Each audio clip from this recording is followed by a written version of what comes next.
This presentation is a bit different than anything you've seen at one of these meetings before. We decided that it might be a good idea. You hear lots of technical information about vaccines, and that's a good thing, and that's the main purpose of this. But we thought it might be useful to fill in a little bit of more background. That a lot of you know that there's, for instance, no polio, but don't really know how that came to pass. And it's important that I think that you have that perspective, because it's a good lesson that what we're doing now actually is built on the work of a lot of people before us, and it's worthwhile to know some of the background about how we got to where we are now with the vaccines we use on a routine basis, and some we don't use anymore, and the diseases that we rarely see. Just as a matter of quick disclosure, I do work for the Immunization Action Coalition, which is a nonprofit and receives funding from a variety of sources, including vaccine manufacturers, the Centers for Disease Control, and private donations from folks like us. I have worked as a consultant to Merck, and I have occasionally spoken for Sanofi Pasteur educational programs, and will not discuss any off-label or unlicensed vaccine. I've used this slide in practically every talk I've ever done for the last 30 years. I learned this from my mentor at CDC, Walter Ornstein, who was the director there for a long time while I was there. It's a slide that pretty much puts things in perspective. You can see it's a CDC slide. They generate this slide every year. The first column on the left is a list of diseases. The second column is the average pre-vaccine morbidity, that is the number of cases that occurred prior to the availability of a vaccine. The third column is the provisional total for 2016, that is how many cases occurred last year. And the fourth column, arguably the most important column, is the percent decline in the number of cases in 2016 relative to the annual morbidity prior to having a vaccine. And you can see that the second column, the numbers are all pretty large, including more than 500,000 cases of measles, which is probably a gross underestimate of how many cases of measles there were prior to 1963, and hundreds of thousands of cases of pertussis, tens of thousands of cases of polio, Haemophilus, and other diseases. The percent decline ranges always 90% or more, and for three of these diseases, actually the percent decline is 100%, meaning that there were no cases of those diseases reported in 2016, even though lots of cases were reported prior to the availability of vaccines. So what I thought I would do is talk about those three diseases in a little bit of detail to explain to you and give you just the background on how we came to have 100% decline in those three diseases, and then talk about a few others that also have seen major reductions, and mostly these are diseases you will never see again in your working lifetime. And I'll start with the one at the top of the list, which deserves to be talked about first, which is smallpox. And most people here, most of you have probably heard something about smallpox. You may well have forgotten everything you were ever told about it, except that it's not around anymore. It was a horrid disease that plagued humans for thousands of years. It was an acute infectious disease caused by variola virus, of which there were two strains, it seems. One was quite severe, called variola major, was most prevalent in India, particularly in the latter part of the program, and variola minor, which was more common in Africa. It was only known to infect humans, which is an advantage if you decide you want to try to eradicate it. It's hard to eradicate a disease that has non-human participants in the chain of infection, but for the purposes of most of the ones that we have talked about or have attempted to do eradication, they have been human-only disease, and it's transmitted by aerosols from an infected person. It turns out that it wasn't as contagious as was first believed, and that actually facilitated getting rid of it entirely. These are the mummified remains of Ramses V. He was a pharaoh in Egypt roughly 2,000 years ago, 2,100 years ago. And it doesn't really show so much on this image, but if you could see it closer and see it up close, you would realize that Ramses V, when he died, had a pustular illness of his skin. And a lot of scientists have examined these remains over the years, including a lot of people who have expertise in smallpox, and it is generally believed that Ramses V represents the first documented case of smallpox ever, 2,000 to 2,100 years ago, which means that smallpox was already causing problems between the Tigris and Euphrates in Egypt more than 2 millennia ago. It was actually attempted to try to isolate smallpox virus from the skin lesions of Ramses V. That was not successful, but it was generally agreed that it was probably smallpox that killed him. This is a more contemporary picture, relatively speaking. This is a picture from the 1970s of a child in Bangladesh who has smallpox, fairly typical variola major.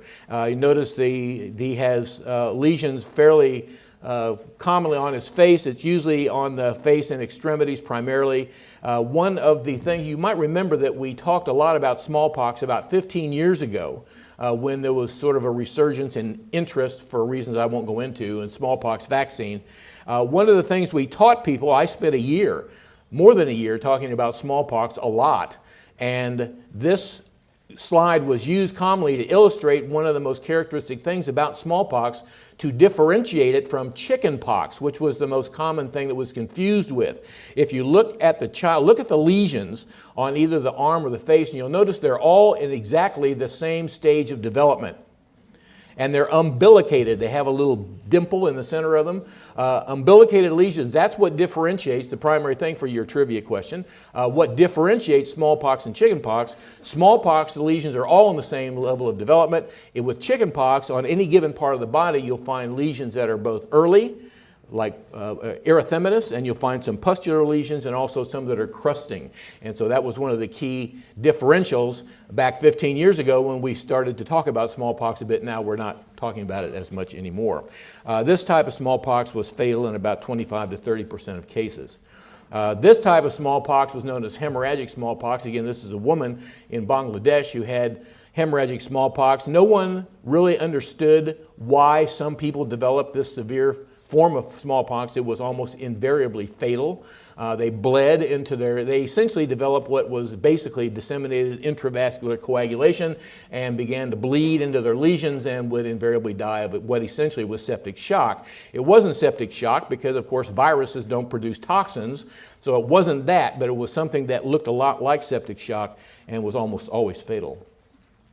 If you managed to survive smallpox, you were permanently scarred, and this actually ended up being one of the key facts about smallpox that helped lead to its defeat.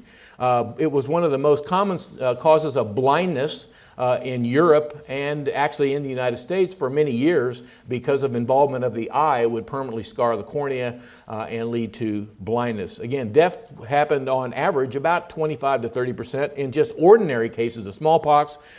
Much higher mortality rate for children younger than a year, and again for flat and a type that flat smallpox. I didn't show you that. It's looks like sort of attenuated pustules, but that form was almost always fatal, at least in 90% or more of the cases. This is a woman also from Bangladesh who shows the residual from having a case of variola major. She is permanently scarred and will be so for the rest. These scars do not heal. And it was one way that you could identify somebody who was probably immune. And also, as again I'll get into in a second, it was one of the ways that led actually to the idea that it might be prevented.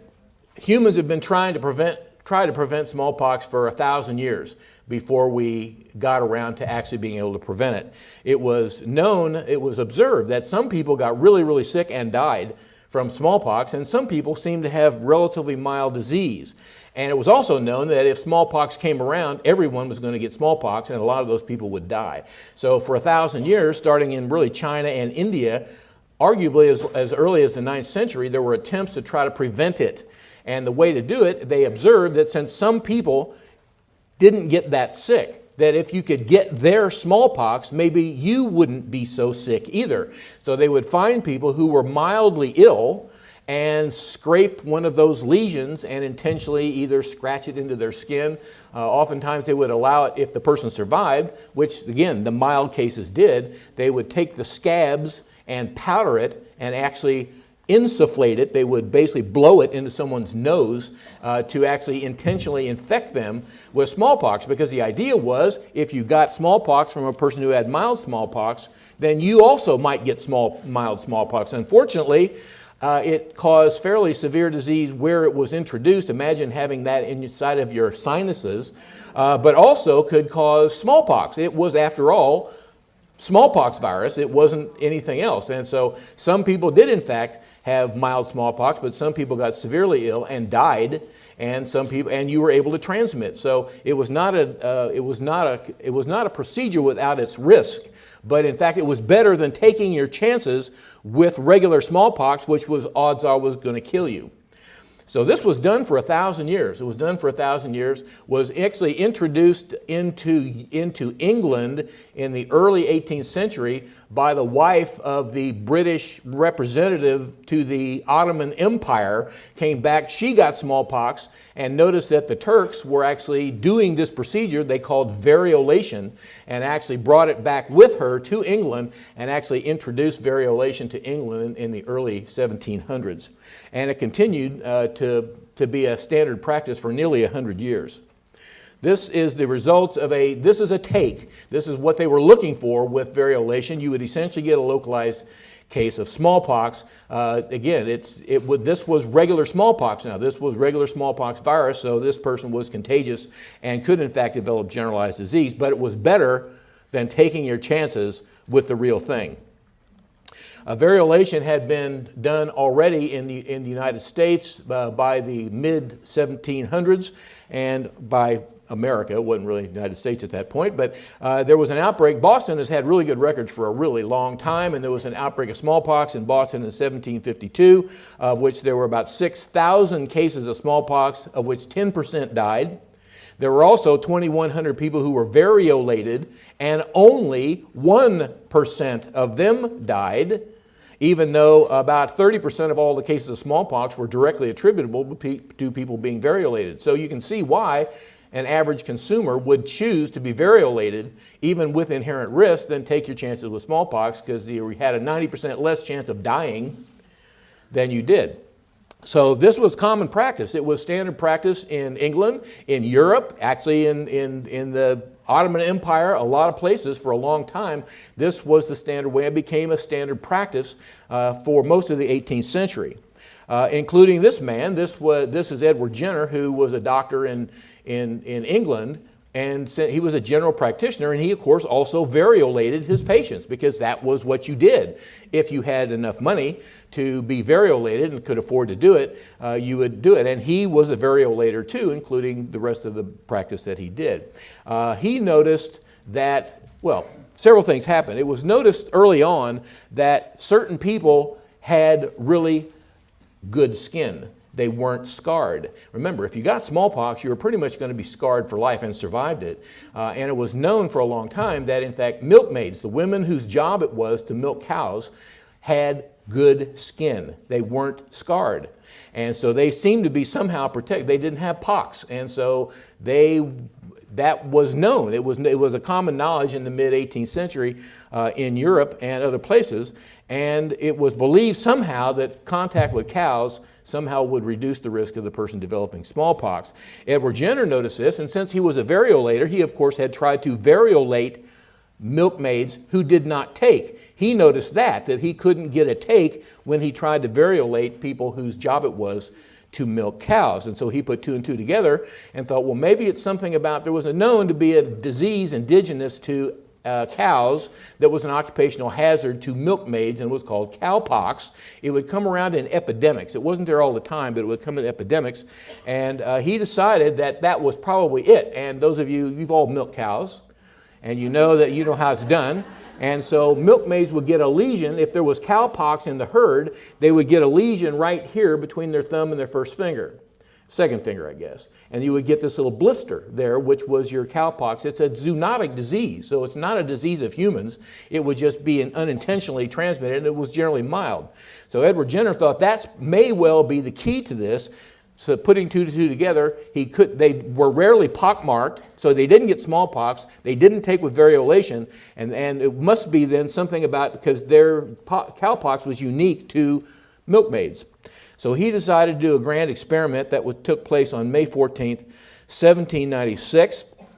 I don't know if this was actually a representation of the actual event as it happened. It was certainly an artist's recreation. All the major players are there. The woman in blue on the left is Sarah Nelms. She was the milkmaid. You can see her wrapping her hand because Edward Jenner basically lanced this boil, this pock she had on her hand, and scratched it into the skin of his willing subject, James Phipps, age 8. And basically thought that he was going to try to transfer whatever it was. Of course, remember, there was no concept of immunity, viruses, or anything else in 1796. He didn't know what it was. He just thought that Sarah Nelms had good skin, and so maybe he could transfer that protection somehow into James Phipps. What he did, he transferred this material, this matter, from Sarah Nelms into James Phipps. He then tried to variolate James Phipps 6 weeks later, unsuccessfully. It did not take. He also noticed that James Phipps did not get smallpox, and there were repeated epidemics of smallpox. He tried to variolate him again 5 years later, and again he did not respond to variolation. So he concluded, and it wasn't just n equals 1, that was his first experiment, but after he was unsuccessful, he assumed that now James Phipps was now protected or immune. They didn't have that word, but he was now resistant to infection with smallpox, and began to do this more commonly in his practice. And it didn't take long. He actually self-published his results from his experiments. You can actually now buy even a representation, a reproduction of the original book on the experiments he did with what he called vaccination. He called the procedure vaccination, and the reason he called it that was because those of you who remember your Latin will remember the root word of vaccination is vacca, which in Latin is cow. That's correct. It's cow in Latin. So vaccination in those days applied only to this procedure. Of course, this was the only vaccination that there was for more than 50 years. It became quick. People reproduced this. It became obvious that this was much safer than variolation. It spread very rapidly and basically supplanted variolation very quickly. In fact, it already was the first vaccinations were actually performed in the United States in Boston in 1800. About 5 years after his grand experiment, this was a quote from Edward Jenner. It says, "It now becomes too manifest to admit of controversy." Too manifest to admit of controversy means this is obvious in English, Old English language. Too manifest to admit of controversy, meaning this is definitely true, that the annihilation of the smallpox, the most dreaded scourge of the human species, must be the final result of this practice. And he was correct, even though it didn't happen quite as soon as he thought. He did not live to see this happen. What happened was that mass vaccination, at least in developed countries, became the standard. And by the early 19th century and early 20th century, everyone was being vaccinated because there was a risk of importation of smallpox even later. And as a result of mass vaccination of essentially everyone in the population, and many of you who are old enough, who were born prior to 1971, when we stopped vaccinating children, probably might have on your record that you got a dose or two of vaccine. I had 5 myself. The last case of smallpox occurred in the United States 148 years after Jenner made that prediction. And as a result of that success, the World Health Organization decided to undertake a global eradication program, which I'll get more into in just a second. The initial strategy was to, like what happened in the United States, to vaccinate everybody repeatedly. That's really hard to do, to vaccinate everybody in the world within the first year of their life. And I'll get back to how it evolved. And as a result of the program, the last case in the entire Western Hemisphere occurred in Brazil in 1971. And the last case of variola major occurred in India in 1975. And this man, whose name is Ollie Mullen, in retrospect, he became the world's last naturally acquired case of smallpox. He was a He was a hospital cook in Merka, Somalia, got infected, giving somebody a ride to the hospital where he worked. His rash onset was on October 26, 1977. Of course, at that time, they did not know that Ollie Mullen was the last case on Earth because a part of the criteria for eradication was that they had to continue to search, which was done. They pretty well were confident that variola major was gone from Asia. Now all that was left was basically Africa. So they continued to search for additional cases of smallpox for 2 years. That was part of the criteria.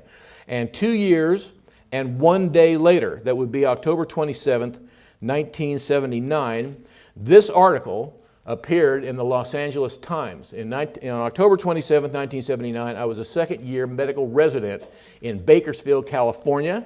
That was in the days when people actually read newspapers. I had a subscription to the Los Angeles Times, and this article, I had a long-standing interest in smallpox, so this caught my eye. This half-a-column article on page 4, beneath peanuts, was smallpox gone forever, health experts say. Arguably one of the most important medical events in history got relegated to page 4 under peanuts. I wrote a letter to them. It was personal to me. I thought they didn't really, this should have been front page news, not page 4, half a column. Anyway. About a few months later, the official declaration was made by the World Health Organization because they had continued to search. They looked at a lot of cases of chickenpox and did not find a single case of smallpox, even though there were lots of false alarms all over the world, because people to this day continue to confuse chickenpox and smallpox. And actually, the World Health Assembly accepted this on May 8th, 1980. I didn't get, and that was when it was actually, so if trivia question comes up, when was smallpox eradicated from the earth? You could say that it was actually October 20, the official declaration was October 27, 1979, but the actual answer, you'll see this all over the place, it'll be May 8th, 1980, when the World Health Assembly accepted the results of the eradication program. By the way, Ollie Mullen was not the last case. There were 3 cases of smallpox in 1980 in Birmingham, England, as a result of a laboratory accident. That made the world aware that smallpox virus was still out there in these laboratories, and for the last 35 years, the discussion has been as to whether we should once and for all actually eradicate smallpox for good by getting rid of the virus. There are at least 2 laboratories that still have stocks of smallpox virus, one in Atlanta at CDC and the other one in a laboratory in Russia, and perhaps others. No one really knows. I didn't really mention, but the strategy changed in Africa because they ran out of vaccine, and an epidemiologist decided rather than mass vaccination, they should just look for cases and vaccinate around the cases. And that became the surveillance and containment strategy, and that strategy was initiated by a man named William Fagey. Bill Fagey subsequently became the director of CDC. He was actually the director of CDC when I joined CDC for the first time in 1983. And a few years ago, he wrote this book, House on Fire, which describes his experience in Africa, basically creating the strategy that ended up eradicating smallpox from the face of the earth. And so it makes for very interesting reading if you should be interested in looking into this a little further. So smallpox was the first disease intentionally eradicated from the earth. There has been a second. And if you have my handout, no fair, you be quiet. The question is, for those of you who do not have my handout, what was the second disease eradicated from the earth? Was it polio, guinea worm, measles, plague, or rinderpest? Polio. Most people would say polio. A few would say guinea worm. In fact, the correct answer is rinderpest. Rinderpest you may not have even ever heard of, but anybody know rinderpest? Well, it's been eradicated now for 7 years, so it's not surprising. Rinderpest was a scourge of cattle. It was as big a scourge of cattle as smallpox was of humans. You'd have outbreaks and would kill the entire herd. Now you say, well, who cares? Well, if your entire food chain and your livelihood depends on your cattle herd and a disease comes through and kills all your cows, you're pretty much going to be hungry. And rinderpest actually, interestingly, it's caused by a virus related to measles virus. And soon after measles vaccine was invented in 1963, they invented a rinderpest virus vaccine, which was used extensively, and it was that vaccine. So the second disease eradicated also was eradicated by use of a vaccine, this time in cattle and not humans. There's more about that in my handout if you are interested. I'd like to move on and talk about the second 100% reduction disease, and I'll show you this. This is a plaque that exists to this day in Old St. Dominic Cemetery in Metz Township, Presque Isle County, Michigan, north of here a bit. And it says, if you can't read it, in memory of our 13 cousins who passed away during the diphtheria epidemic of 1893, and goes on to list 13 children in the same family who died from diphtheria in that particular epidemic in 1893. Diphtheria was about as big a scourge. It wasn't as feared as smallpox, because even though it would kill people, it wasn't as feared as smallpox, and it also had a predilection for children. And this is testament to it, that you can actually go and see yourself in this particular cemetery. It's still there now. Diphtheria is, we now know and have known for 100 years, is a toxin-mediated disease. It's the most common clinical presentation is an exudative pharyngitis presentation, but that's not really what causes the damage. It's the damage and the complications are due to toxin that the organism produces after it begins to grow, and the toxin produces a variety of complications, such as involvement of the heart, and that and local effects of the toxin are responsible for most of the deaths, and various types of other remote types of complications as a result of absorption of the toxin. This is the most typical presentation. It could be any kind of exudative pharyngitis, it could be strep, anything else. The difference is that the differential diagnosis here is the key, is when you try to remove that membrane, which is on the person's tonsil, it bleeds. It's very adherent and you can't remove it. And this membrane could get so extensive it could actually block the trachea and cause strangulation of the patient. This is the complication known as bull neck. It kind of resembles mumps in a way, except this is just not parotitis. This is edema of the entire, basically the entire neck, the entire anterior part of the neck, caused by a toxin effect. That also could cause asphyxiation as a result of compression of the airway. Diphtheria hasn't been gone for long. It really may not be gone even now. This is a listing of all causes of death in the United States in 1921, and you can see that even then diphtheria was the number 10 cause among all age groups of death in the United States. You can ask your great-grandfather or mother if they knew anybody with diphtheria. They probably did. And it wasn't just the United States. This is a slide that represents some vital statistics data from England and Wales in 1937, 1938, where among children 0 through 14, diphtheria was either the first or third most frequent cause of death. And that was in the late 1930s, so it's not that long ago. There were several key discoveries, and again, part of the message here is that the success we have now is a result of a succession of brilliance of people who came before us, who actually figured things out and figured out how to attack these diseases that were causing serious damage. It was first realized that Clostridia Corynebacterium diphtheriae was the causative agent of diphtheria. That was in the 1880s. Shortly thereafter, it was discovered that really what caused the damage was actually the toxin. So the toxin was discovered just a few years later, and that ended up being a key discovery, because at that time, the big effort was actually to try to prevent it.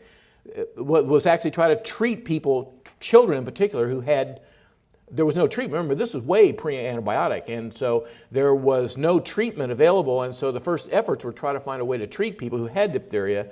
The key discovery was made by a man named Emil von Behring in 1890. He figured that they found a way to actually isolate the toxin. He would take the toxin and inject it into horses. He would then take the serum from those horses who didn't die and would separate the serum part out and use that as treatment. That was called anti-serum, and Emil von Behring, and it worked. It worked. The horse antibodies that were produced would actually help reduce the risk of dying from diphtheria if you had it. It wasn't a prevention like a vaccine is, but it was a treatment for the disease. And for his efforts, von Behring was awarded the very first Nobel Prize in Medicine in 1901. And he worked with other kinds of serum therapy as well, because again, there wasn't any antibiotics at that point. It was discovered later that you could inactivate, it took a number of years, that you could take the toxin and inactivate it and actually use it to provide protection from getting diphtheria in the first place. It took several years for this to be tested to show that, in fact, people who got this new vaccine, remember, vaccine was a new concept in 1934. There was really only one or two. One, really, we were only really using smallpox vaccine. There was a rabies vaccine and anthrax vaccine, but this was really one of the first vaccines we had to prevent a common human illness. And it was in 1936 it was recognized that the vaccine would prevent diphtheria, and it began to be used widely after it was figured out how to make it in mass production and make lots of doses of it. Widespread use began in 1943, and this is the result of the widespread use of diphtheria toxoid in the United States beginning in 1940. You can see that as late as 1945 there were 18,000 cases of diphtheria in the United States. By that time, anti-serum therapy was actually fairly common, so not as many people were dying, but still it was a fairly common illness. You can see within 20 years of the introduction of diphtheria toxoid, the number of cases of diphtheria dropped very precipitously, and by the late 1960s and early 1970s, we were down to less than 100 cases. This trend continued. This shows the number of cases reported in the United States since 1980, and you'll notice it was varied between none and 5 until about the mid-2000s, about 2004-5, in which case there's only been 2 cases of diphtheria reported in the United States in the last decade. So it's likely that you have not ever, and probably will never, see a case of diphtheria. It's still there. It's still out there. You might remember that the Soviet Union, the former Soviet Union, had a fairly large outbreak of diphtheria in the early 1990s. So the bacteria is still there, and the reason this graph looks like it does is because of your efforts to get diphtheria toxoid, a disease that most people have forgotten about. You know, when you think about DTP or DTAP, you think about whooping cough, but in fact, this was one of the major successes of the use of DTP early in our history of using vaccines. The third one I want to mention that also showed 100% reduction in 2016 is illustrated, it's believed, on this particular, again, Egyptian stone carving, which shows a man with a crutch and a withered right leg. Now, there are lots of things that can potentially cause atrophy of the muscles of the right leg and non-use of it, but it's generally believed that this represents the world's first depiction of a person with poliomyelitis. Poliomyelitis, that is pretty good evidence that there was probably poliomyelitis, and it probably began to affect humans about the time that we probably started to gather together in cities between the Tigris and Euphrates River several thousand years ago. But interestingly, the disease per se wasn't described until the 18th century, and the first outbreaks weren't described in the U.S. until the mid-19th century.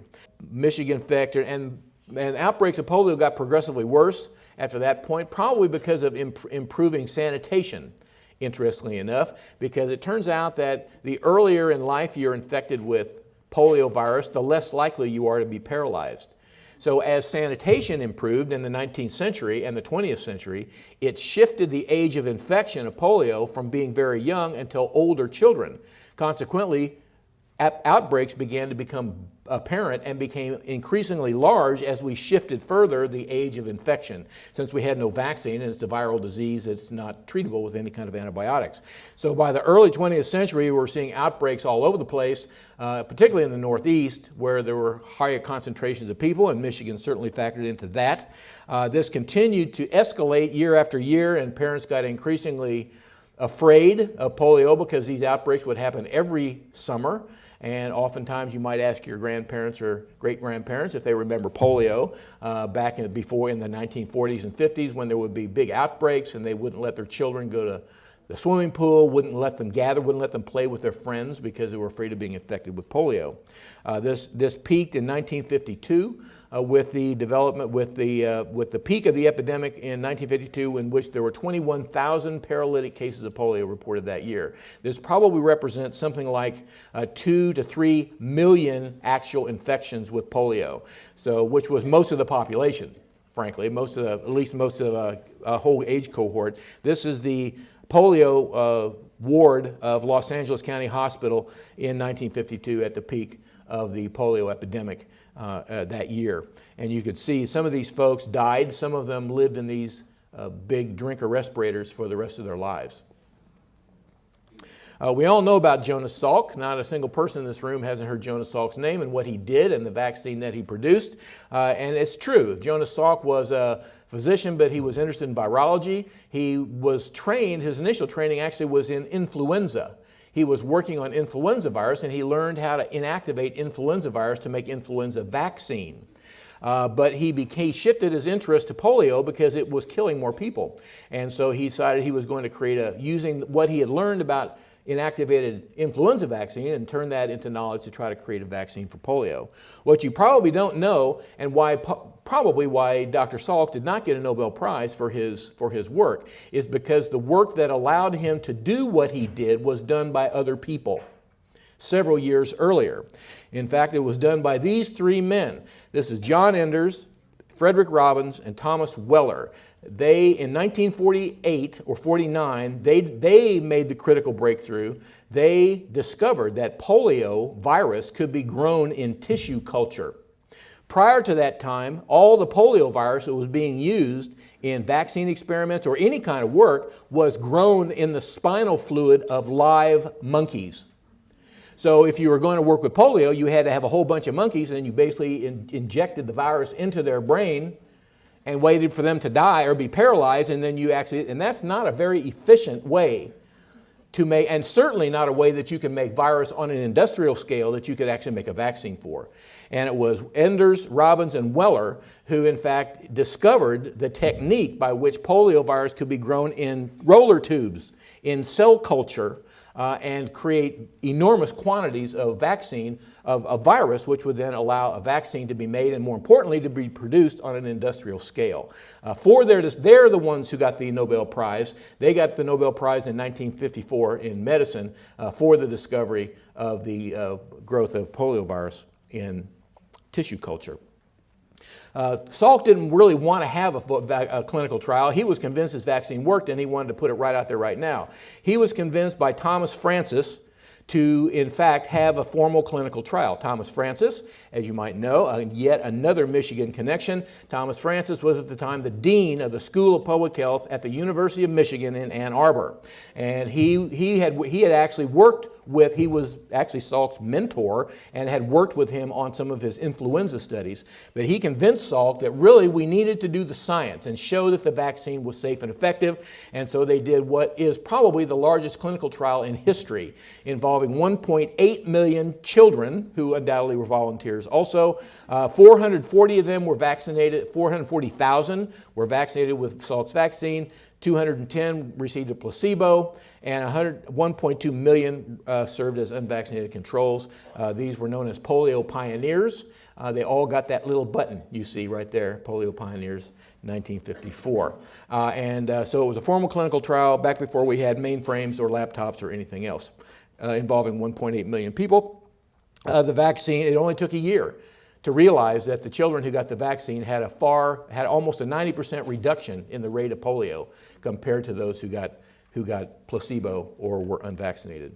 And so about a year later, just barely a year later, the results of the trial were announced again in Michigan at the University of Michigan School of Public Health. It was the Francis Field trials. Salk presented the results, which showed that the vaccine was potent and safe, and the world rejoiced. This was from the Detroit News, but probably this same headline appeared in virtually every newspaper in the United States, because this was parents' worst nightmare at the time, and now they had something they could do about it. And it didn't take long.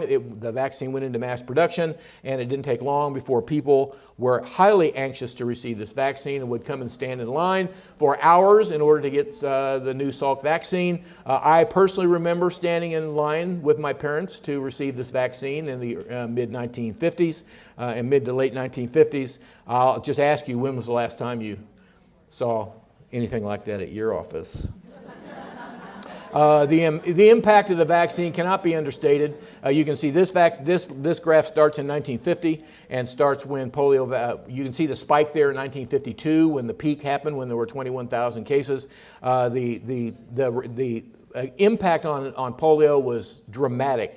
Granted, all these have been dramatic pretty much. It dropped very rapidly, and by the time that the Sabin vaccine, the oral vaccine, was licensed in 1963, the number of cases of polio had dropped by more than 90%. And then because of the ease of use of Sabin vaccine, the United States switched to entirely the Sabin vaccine, the oral vaccine, in 1963, and used it for about 30 years. The last indigenous case, that is the last case of polio that occurred, that was transmitted actually in the United States, occurred in Pennsylvania in 1979.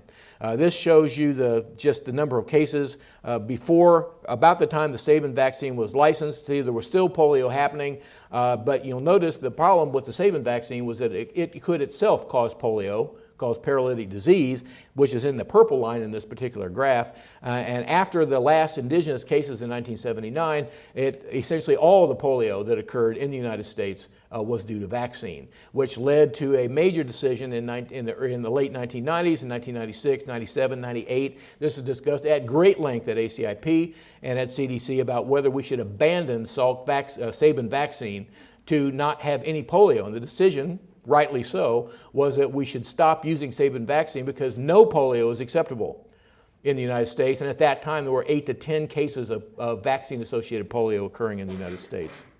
So in 2001, the decision was made to basically abandon oral polio vaccine entirely and go to IPV. And since that time, there has been no polio at all. There's been a couple of imported cases, but there's been no transmission of polio really anywhere in this country or anywhere in this hemisphere for that matter. Because of the success of getting rid of polio in this country and others like it, there was another initiative, because it would believe it was only a human disease. The problem with polio is that there was in fact a lot of asymptomatic people who were difficult to find. With smallpox, everyone who got it was symptomatic. It was easy to find and count the cases. With polio, it's not so easy because perhaps only 1 or 2 in 100 actually has paralysis. All the rest are asymptomatic. So you're trying to chase a disease that you can't see oftentimes. But there are clever ways that they figured out to do that. An eradication program was begun in 1988. It led to the last case in the Western Hemisphere in 1991. If you'll recall, there are 3 strains of poliovirus that can cause paralysis, type 1, 2, and 3. There's been no cases of type 2 disease now for 18 years. It is believed that it is completely eradicated. There's been no isolates of type 3 poliovirus anywhere in the world since 2012, and it's believed it also has been eradicated. So all that's left is type 1. That's the only virus that is left out there. This is the situation in polio in 1988 when the global eradication program started. The countries in red all had indigenous polio at that time. Here we are, fast forward 28 years, and this is the polio situation now. Polio exists. Only 3 countries have not eradicated polio. That would be Nigeria, Afghanistan, and Pakistan. Nigeria is on the verge of eliminating polio, so all that will be left is those 2 countries, which are extremely difficult to work in. Attempts have been made. Most of the polio occurs in the tribal area that you are familiar with, the tribal area between Pakistan and Afghanistan, which is generally lawless, and neither country has much control over. The World Health Organization and the countries have sent polio vaccinators into those areas to try to vaccinate children. Some of them have been killed by combatants, and so it's an extraordinarily difficult place to work in. If we could just get in there and vaccinate all those children a couple of times over a period of 6 months, there would be no more polio. But until we can find a way to get around the warring factions and find a way to get vaccine into those areas, we will probably continue to have polio in those areas, and consequently the risk of exporting or transmitting the virus elsewhere. So we're on the verge of polio. I think you will see polio eradicated in your working lifetime. Just wanted to mention just a couple of other diseases that you likely will never see again. This is one of them. The first one, this is another horrendous disease. You should be very happy that you're not going to see any of these again. This is neonatal tetanus. This is called the disease of 8 days. This happens when an infant gets tetanus, usually from a contaminated umbilical stump from an unsterile instrument. Tetanus toxin causes controlled constriction of muscles, so it's essentially paralysis. And if an infant gets this, they cannot use their intercostal muscles, they can't breathe, and so they will inevitably die, unless they have a ventilator to put them on. And where this occurs, mostly in developing countries, there aren't many ventilators, so this disease takes a huge toll. And the way you prevent it is by vaccinating their mothers, and that's the current attempt to try to get rid of, or at least further reduce, neonatal tetanus by a worldwide effort to put tetanus toxoid into pregnant women throughout the world, which is harder. It's easier said than done. This has been the impact of tetanus toxoid in the United States, which became available soon after the Second World War. It was actually invented around the time of the start of the Second World War, but all the tetanus toxoid went to the soldiers because for many decades, for years, tetanus was almost as big a killer on the battlefield as were bullets and shells, because of no way to prevent it. Basically all the tetanus toxoid that was available went to the military. As soon as the war was over, it began to get out into the general population, and again, the impact on tetanus was quite dramatic. We went from hundreds of cases in the late 40s and early 50s to basically a handful of cases now. Last year there were a total of 29 cases, most of these occurring in older people who hadn't had a booster dose for a long time. There have been no neonatal tetanus cases reported in this country for at least a decade. This child has congenital cataracts. This is congenital rubella syndrome, another disease that would not affect you and I very, very much, even though we're all immune, of course, because we've all had our MMR, but a person not in utero who gets rubella, it's not that big a deal. If you put rubella virus into a fetus, it can disrupt the development of almost every organ system in the entire body. The brain, the heart, the eye, obviously. And so there was a major epidemic of rubella in 1964 in the United States. Thousands of cases of rubella, and consequently thousands of cases of congenital rubella syndrome that occurred following the 1964 epidemic, and that really spurred the development of a rubella vaccine. You heard about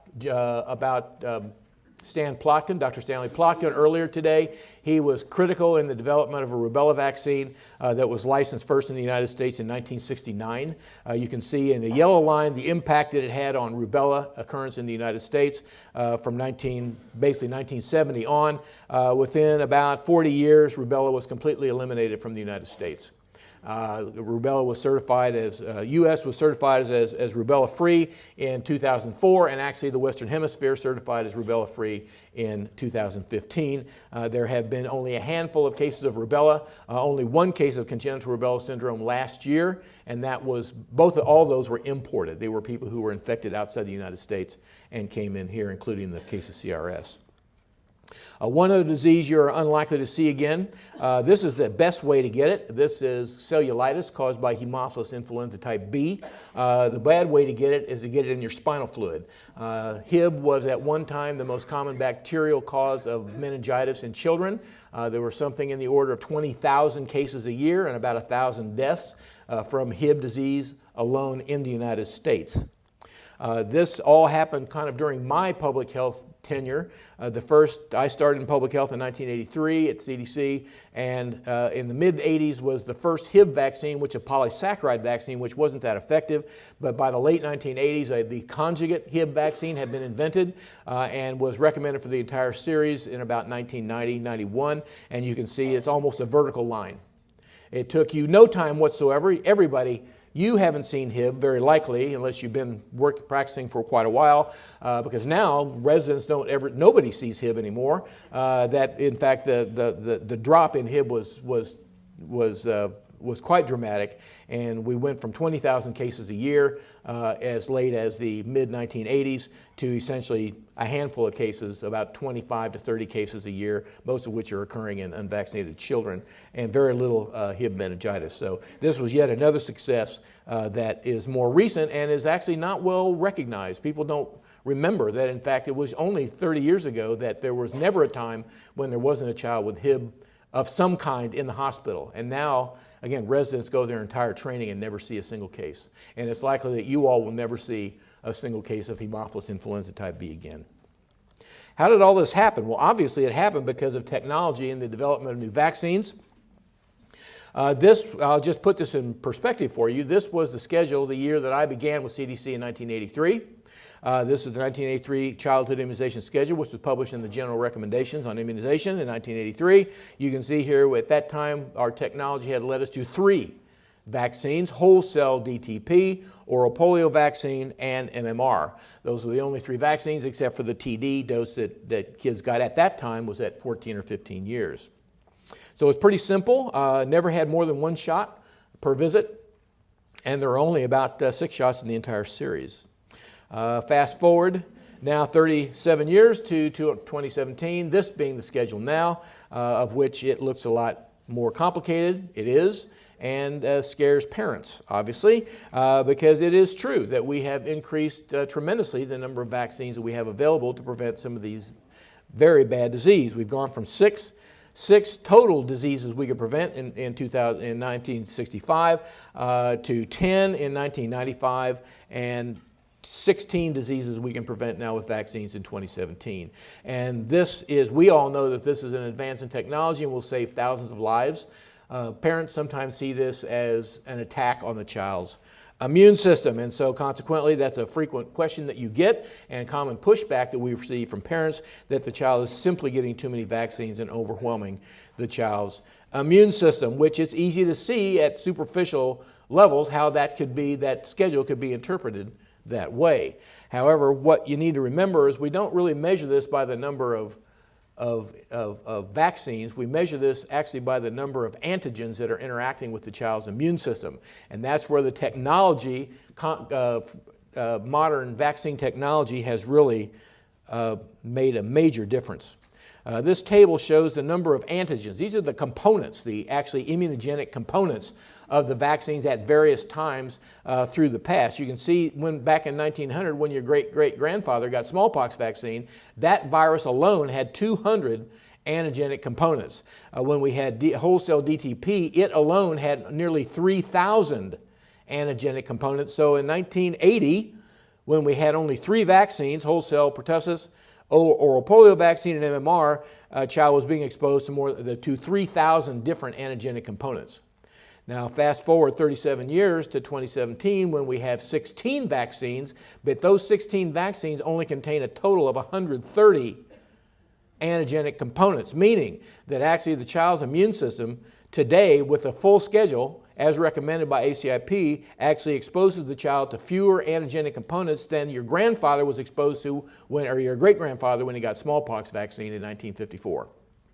So that is a major, major breakthrough in our understanding. That shows what science can bring when we understand the immune system, we understand how vaccines and how antigens interact with the immune system, and we have science that tells us which components need to be there and which ones don't need to be there. And that's how we have come to this point where we actually are almost at a low point in our history about the number of antigens present in the vaccines that we provide to children. So we say, see, that's just evidence that the vaccines are safe. Well, then parents will ask you, well, how do you know that? That all sounds good, but how do we actually know that all these vaccines are actually safe? And of course, we do have an answer to that question, of course. The United States has the most developed and probably the most sophisticated vaccine safety monitoring system in the entire world. The cornerstone of that system is called VAERS. I'm sure you all have heard of VAERS, the Vaccine Adverse Event Reporting System, that has been, now it's getting to be in its adulthood. It was developed in 1990 and has been working for us ever since. It's a system that's jointly administered by CDC and FDA. It is passive and anyone can report to it, and that's one of the drawbacks in a way, and it receives probably closer to 30 to 35,000 reports a year now from people like yourselves, and parents and grandparents and attorneys and anybody else who wants to send a report into VAERS. It is great at certain things, and what it's used for is to detect signals. What the people at CDC and FDA do is look for clusters. They look for clusters of certain types of reports, of certain symptoms or certain syndromes, and they look for those clusters in relation to vaccines. You can't really use it to evaluate causation because you don't have denominators, and many of the reports in there really are not really related to the vaccine at all. They just happen to occur some condition occurred around the time that the vaccine was given. And we use a different system to try to get at that. And VAERS has shown its worth numerous times over the years, and I think probably the most notable is the rotavirus, the RotaShield experience in the late 1990s that Joel mentioned to you earlier, that the first RotaShield, the first rotavirus vaccine, RotaShield, was recommended by ACIP on March 19th, 1999, and it was shortly thereafter that VAERS detected a cluster of cases of intussusception of certain kinds of bowel obstruction that led to a subsequent investigation that led actually to just, 7 months later, actually a rescinding of the recommendation to use RotaShield vaccine, a subsequent removal from RotaShield from the market. I think you can use this anecdote, it's not an anecdote, this is a real life happening, to argue to people who say this is just a medical industrial complex, that you can use to say that ACIP and CDC and public health in general will not hesitate to remove a vaccine from the marketplace in the event that any kind of serious signal is detected. So you can use this as an example. We also have experience now removing vaccines because of lack of effectiveness with flu myths, for instance. It's the vaccine safety data link that we use for testing hypotheses and for looking at this. I won't get into it, but it allows for much more sophisticated evaluation of causation, of cause and effect, because it contains information on people who weren't vaccinated and those who were. So it's possible to look at rates of diseases that occur in both vaccinated and unvaccinated populations. I won't get into all that. I'm sure you've probably heard of VSD. And with all that, I just thought I would at least mention at the end all the success we've had, these diseases you'll never see again, the fact that we have the safest vaccines we've ever had in the history of this country and in the world, really, that all these vaccines actually do save us money. Some people, that's what it turns on. This was a study that was published in 2005 that showed that for the schedule that existed at that time, which was a little less than what we have now, that for use of that for every year, in every year's cohort in the vaccines we were using in 2004 and 2005, it would save 42,000 lives, of which there's 1,300 of those in Michigan, 20 million cases of disease prevented, of which there are more than 500,000 of those in the state of Michigan alone, $13.6 billion in direct costs are saved, almost $70 billion in direct and indirect costs, that would be costs of work loss and things of that nature. And in other words, for every dollar invested in these vaccines, more than $10 is saved. So not only are the vaccines safe, they have led to spectacular reductions in diseases for which they were targeted. They also save money. So I'll just summarize with this. The vaccines have greatly reduced, and hopefully we've given you a little bit more insight into how that all happened, that this was the work of many people over many years and many very good minds who have led us to where we are. These vaccines have greatly reduced, or in some cases completely eliminated, the risk of vaccine-preventable diseases that were plaguing people even in your grandparents' time. So this is, we are living in an unprecedented age. And with the decline in risk, there has been, of course, an increasing concern and focus on vaccine safety, which we have systems involved now, systems in place to actually address. The technology has made these vaccines safer, have made them targeted for specific antigens, and have improved the quality of the vaccines that we have available to us. We do have a robust vaccine safety monitoring system that has shown us that it's capable of rapidly identifying and investigating vaccine safety issues. And I'll leave you with that, and thank you for your attention.